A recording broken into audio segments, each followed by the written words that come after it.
I begged the Chicago Bears before the season, trade Roquan Smith. I know he's a great player. You're spending too much money in the front seven defensively. It's not winning enough games. Trade him. Go get Justin Fields help. See if the kid can play. Go buy him a left tackle. Spend money on offense. My entire life, the Chicago Bears have been the irresponsible family member that spends money on the wrong stuff.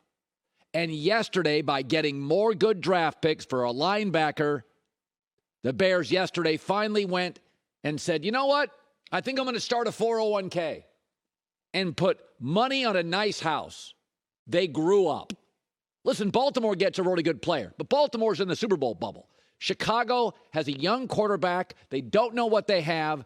Offensively, it's an anemic roster outside of maybe tight end, one back and one receiver. We don't know if any of their offensive linemen are any good. But due to this trade, now they have a first-round pick, 2 seconds, a third, 2 fourths, 2 fifths. Oh, what do you know? And $100+ million cap space. Go buy the best left tackle in the NFL. Go buy 2 receivers. You don't have to spend top of the market, but go get 2 real nice receivers to play with Darnell Mooney. Then go draft another wide receiver for Cole Kmet. Get another running back, another interior offensive lineman. I would have hired an offensive coach, but Matt Eberflus appears to know what he's doing. And Luke Getsy, the offensive coordinator with smoke and mirrors, I think is doing a pretty good job considering they have one legitimate wide receiver. I think Luke Getsy at OC has done a really good job. But Chicago's entire football identity in my life is, we're tough guys over here. And you're losers. Get smarter. How about get people that can catch a football? Highly trained and skilled offensive people. How about innovate? Don't go nostalgic. This is a great move. You've got to figure out if Justin Fields can play. It's not a coincidence that the minute they gave Josh Allen Stephon Diggs, he got real. The minute Jalen Hurts got A.J. Brown, pow. Tua gets Tyreek Hill, whoa. D'Angelo Hopkins to Kyler Murray, oh, that's interesting. You got to give Justin Fields a chance. Now you've got lots of draft picks. By the way, you know, Seattle this year hit on like their first 5 picks. That's unheard of in the NFL. It's a math equation. It's a numbers game. Now Chicago's got, you know, a couple of seconds, a couple of fourths, a couple of fifths. They can still make more moves. Get 3 seconds. You're going to hit on one, miss on another, and in the middle on another. It's a numbers game. You need draft picks. You need capital. You don't want too much of one. Chicago now has quickly built both, and they're looking through the windshield, not clinging to the 1985 Chicago Bears and 3 times a year for a home game, bringing them out to celebrate. It's over. It's over. It was over in the 90s. It was over in 1986. It's 2022. Love the move by the Bears. Who knows if they spend the money wisely? Who knows if the players they draft offensively work? Who knows if Justin Fields is the guy? But there's something there with Justin Fields. I see enough I like that he just needs a little jet fuel, like a second receiver, maybe a third, a second tight end. This is not a knock on the Ravens. I think for where they are right now, they got a tackling machine and a playmaker. I like it for them too. But Chicago's the story here.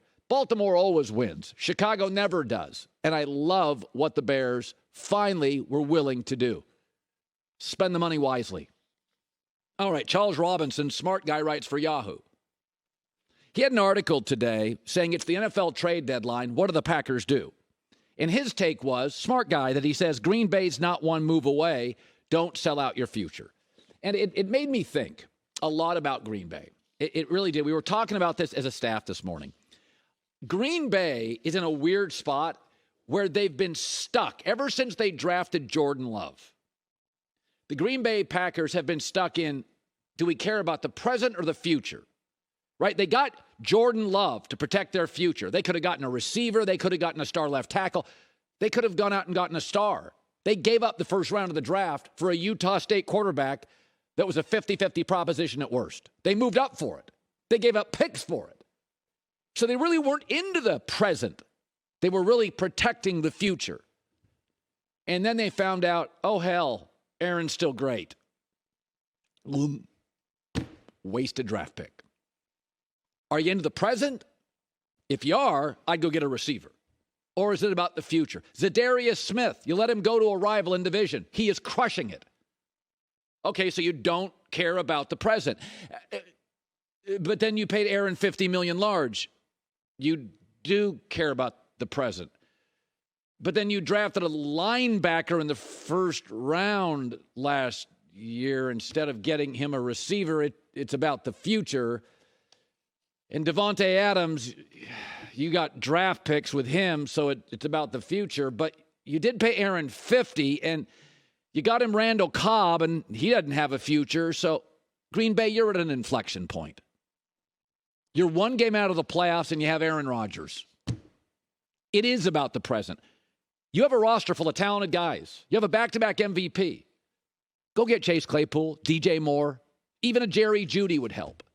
Go look at right now. To prove my point, go look, and we all know this to be true. Best quarterbacks win the divisions. Best quarterbacks win Super Bowls. Best quarterbacks usually end up in conference championships. Look at the quarterbacks right now in the NFC playoffs. Daniel Jones, Marcus Mariota, Jalen Hurts, Jimmy Garoppolo, Geno Smith, Dak, Kirk Cousins, who shrinks, and Aaron Rodgers. You're telling me it's not about the present? Ever since that Jordan Love pick, you've waffled on this. Are we building for the future? Is it about now?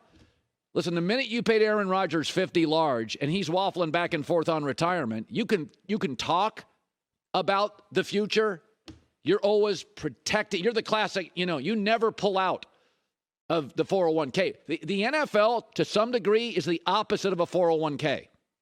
If you're in the Super Bowl bubble, pull money out for a short-term solution only. Screw the future. You're not going to draft another Aaron Rodgers. You're not going to go from Favre to Aaron Rodgers to Mahomes. You know how lucky and rare it is to go from Favre to Rodgers? Make a move. You keep going back and forth. Does the present matter? Does the future matter? You let Zadarius Smith go. You won't go get a wide receiver. You drafted Jordan Love, so it must be about tomorrow. You do get that for the next 2 years, probably, maybe 3, but let's say 2, you have a quarterback that's top 5 in the league in talent.